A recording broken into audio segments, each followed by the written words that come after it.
여러분 안녕하십니까. 고종환 TV를 운영하고 있는 고종환 한국자산관리연구원장 겸 한양대 부동산융합대학원 특임교수입니다. 제가 요즘 정말 눈코 뜰 새 없이 바쁩니다. 여러분을 자주 찾아뵙지 못하는 이유가 되고 있고, 전세 사기 문제로 지금 온 나라가 시끄럽지 않아요. 저도 정부 간교 회의, 또 여당 국회, 또 언론, 정말 나쁜 일이긴 합니다만 어쨌든 재발을 방지하고 이 아픔을 당한 사람들에게 또 조금이라도 위로가 되고 해법이 되었으면 하는 마음입니다. 먼저 그런 측면에서 전세 사기로 피해를 당하고 희생이 된 분에게 먼저 애도의 마음을 표합니다. 저도 과거에 아주 어려웠던 전세도 그렇고 또 시골에서 어렵게 컸기 때문에 누구보다도 이 사회 초년생 젊은이들의 아픔을 잘 알고 있습니다. 저희 제자들도 마찬가지고요. 오늘은 그런 의미에서 지금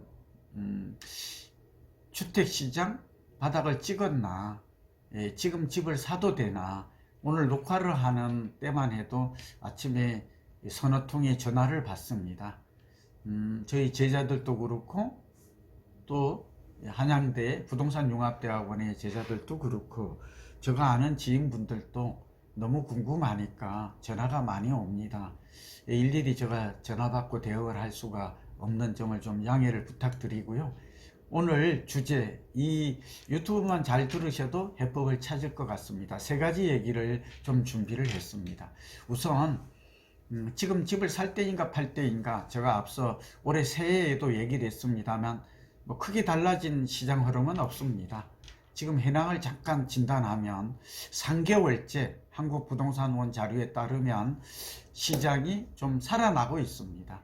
어떻게 살아나요? 우선 가격에 선행하는 거래량이 한 20 내지 40%, 지역별로 다릅니다만 서울 같은 경우에는 그러니까 그 이전 대비해서 가격이 가장 많이 내리고 거래가 안 됐던 게 작년 8월 이후거든요. 이때보다는 거래가 다소 살아났다 하는 점은 맞습니다.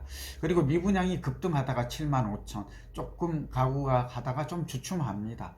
그런데 이제 악성 미분양은 증가하고 지방의 미분양은 좀 증가하고 있다는 점도 우리는 좀 눈여겨 봐야 할 대목입니다. 세 번째는 어쨌든 정부가 보금자리론이라든지 대출 규제를 좀 완화했잖아요. LTV 같은 경우 규제지역, 비규제지역 할 것 없이 한 60%로 완화를 했고, DSR 40% 규제는 여전히 존재합니다만 특례 보금자리론이 나온 이후에 서울 같은 경우는 이제 잠실이나 강동구, 또 노도강, 그리고 지방 같은 경우에도 대전과 세종시를 중심으로 해서 가격이, 대구도 약간 좀 일시 반등하는, 거래 증가, 가격 반등하는 현상이 좀 나타나고 있습니다. 그러나 이런 것들은 한마디로 전체 시장의 흐름이 아니라 지역적, 국지적인 흐름으로 이해를 해야 되고, 두 번째는 거래량이 증가했다고 합니다만 월간 거래량이 2만 가구 정도로서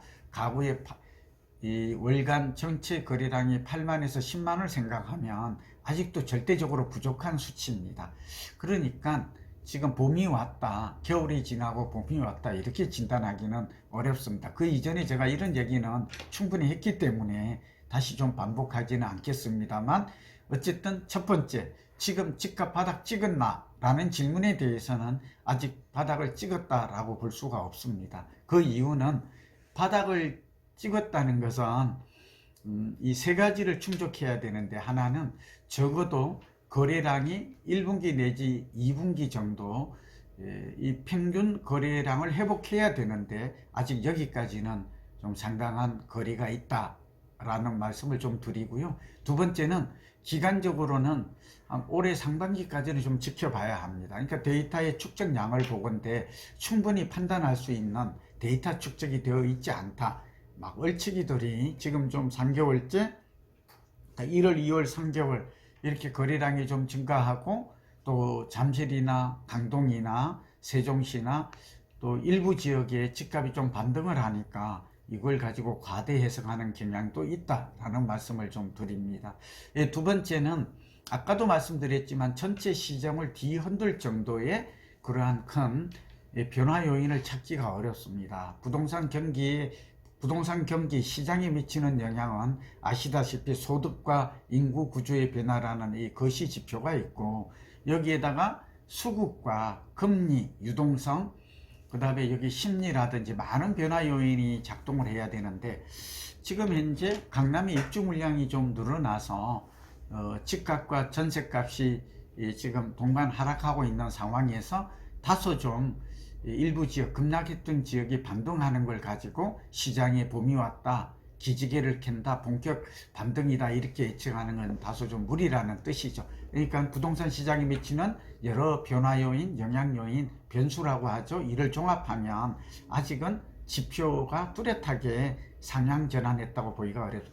세 번째는 이제 부동산 경기도 사이클이 있다고 그랬죠. 상승 사이클과 하락 사이클, 이렇게 장기 사이클이라고 그래서 제가 10년 사이클이라는 이름을 제가 붙였잖아요. 9 내지 12년, 그러니까 5 내지 6년 정도 장기 상승하면 4 내지 5년 정도는 하락하는 사이클이 있었다는 점은 뚜렷하게 확인이 되거든요. 그러면 이제 집값이 내린 지 이제 1년 정도 됩니다. 미국이 금리를 올린 지난해 3월부터 이제 4월부터 하락 조짐이 나타났다 이렇게 보여지는데, 그렇게 본다면 아직은 아직 바닥을 찍었다, 사이클 측면에서 그렇게 보기는 어렵다. 그리고 하락폭을 보니까 고점 대비 35% 정도 떨어져야 되는데 아직 전체적으로는 한 20% 정도가 떨어진 것 같아요. 잠시는 30% 떨어지고 다시 5% 지금 반등하고 5 내지 10% 반등하는 모습을 지금 나타내고 있지 않습니까? 또 얘기가 자꾸 길어집니다. 경제학이 복잡하고 또 이 논리가 많아서 간단하게 설명할 수 없기 때문입니다. 그리고 이제 거품도 보면 거품이 충분히 빠졌다라고 볼 수가 없죠. 그렇게 본다면 적어도 지금 집값에 쭉 내리다가 급락하다가 다시 반등하는 조짐이 나타나고 있지만, 이게 L자형이 될지 U자형이 될지 V자형이 될지 W혈자형이 될지 아직은 어렵다. 그 이유는 미국발 금리 인상이 인하가 돼야 되고, 그렇게 되려면 우크라이나 전쟁이 끝나야 되고, 삼성전자의 수출이 잘 되어서 실적이 개선돼야 되는 것처럼 이 세계 글로벌 경기가 회복돼야 되고, 특히 무역 의존도가 높은 우리의 실물 경기가 말하자면 살아나야 되는데, 올해는 경제 성장률이 1.5%에 좀 불과하고 내년 정도 2% 정도를 회복을 기대하고 있기 때문에, 소위 말하면 금리가 내리고 글로벌 경기가 회복되고 우리나라 수출이 잘 되고, 그리고 주식시장이 살아나고 또 부동산 시장이 후행해서 살아나는 이 전 단계의 여러 가지 조건을 생각한다면 적어도 올해까지는 부동산 경기가 좀 회복하기는, 그게 U자형이든 V자이든 기대하기는, 본격 회복, 본격 반등, 추세적 상승을 기대하기는 여러 가지 측면에서 볼 때 어렵다고 생각됩니다. 그런데 여기서 하나 우리가 좀 주의라기보다는 유념할 게 있는데, 그러나 부동산 경기가 단기간에 30% 이상 이렇게 급락할 경우에는 5 내지 10% 정도의 추가 하락 가능성이 있다 하더라도, 지금 봄 이사철이잖아요. 5월까지는. 그래서 실수요자들, 신혼부부라든지 또 자금력이 있는 사람, 내 집을 꼭 마련해야 될 사람도 있어요. 전세를 살아보니까 너무 불편하다. 그러니까 5년 내지 10년으로 생각하면 집값이 더 오를 수 있다면, 장기적인 주거 안정을 생각하는 분, 어느 정도 자금력이 준비된 사람이라면, 또는 특례보금자리론과 같이 이렇게 실수요자를 위해서 특별한 금융 상품이 나온 이런 것들을 활용하고 하는 사람들은, 실수요자의 경우에는 급락했던 지역을 중심으로, 내가 장기 거주할 지역을 중심으로, 제가 늘 강조합니다만 성장 지역을 중심으로, 그리고 살집 팔집에서 나오는 슈퍼아파트, 살기 좋고 사기 좋은 이런 아파트를 중심으로 해서는 접근 가능하다. 그러니까 급매물 위주로, 저가 급매물 위주로. 두 번째는 신규 분양은 여전히 유효합니다. 분양가는 올라갈 수밖에 없기 때문에, 그러니까 시세보다 저렴한 가격에 나오는 새 아파트 신규 분양은 여전히 긍정적 측면에서 내 집 마련에 적극적인 그런 관점에서 바라볼 필요가 서울과 수도권은 있다.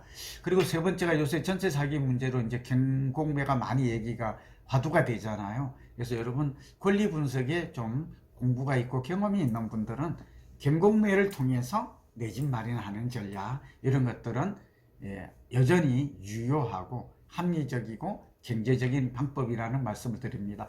결론을 맺습니다. 부동산 경기 사이클, 그 다음에 버블의 붕괴, 그리고 지난 시간 가격의 조정폭, 이런 것들, 그리고 부동산 시장에 영향을 미치는 소득, 인구, 수요 공급, 이것도, 그리고 정책은 이제 확실히 상향 요인이 돼요. 윤석열 정부는. 여기에 우리가 주목해야 될, 지금 압도적 변수로 작용하고 있는 금리와 유동성 완화, 지금은 양적 긴축이죠. 이게 양적 완화, 금리가 2 내지 3%로 이렇게, 다행히 대출금리와 이런 금리는 좀 내려가고 있다라고 합니다. 아직 제자리를 찾아가고 있다고 볼 수는 없어요. 그리고 무엇보다도 자산시장, 코주브라고 했는데 코인이 요새 좀 오른다고 합니다만 주식시장은 여전히 불안한 모습이고, 그래서 주식시장, 채권시장이 먼저 선행적으로 안정이 되어야 부동산 시장도 안정되고, 늘 강조합니다만 무릎에서 서서 어깨에서 팔을 하는 격언을 생각한다면, 조금 기다린다면 제가 볼 때 충분히 무릎에서 살 수 있는 기회가 올 것이다. 그리고 무엇보다도 우리 고종환 TV를 지속적으로 이렇게 보시는 분들에게는 그러한 시기를 제가 미리 알려드릴 것이고요. 또 하나는 살집 팔집 책이 있고요. 또 세 번째는 제가 매주 금요일 오후 7시에서 8시에 매일경제TV에서 생방송으로 고종환의 살집 팔집 고살집을 진행하고 있으니까, 이런 프로그램을 함께 보신다면 여러분 다음 기회에 내 집 마련할 수 있는 그 시점, 또 어떤 지역, 그 다음 어떤 아파트를 살 것인가, 또 주택을 접근할 것인가 하는 것에 대해서는 제가 친절하게 또 알려드릴 것을 약속드립니다. 오늘 경청해 주셔서 감사합니다. 건강하시고 행복하십시오.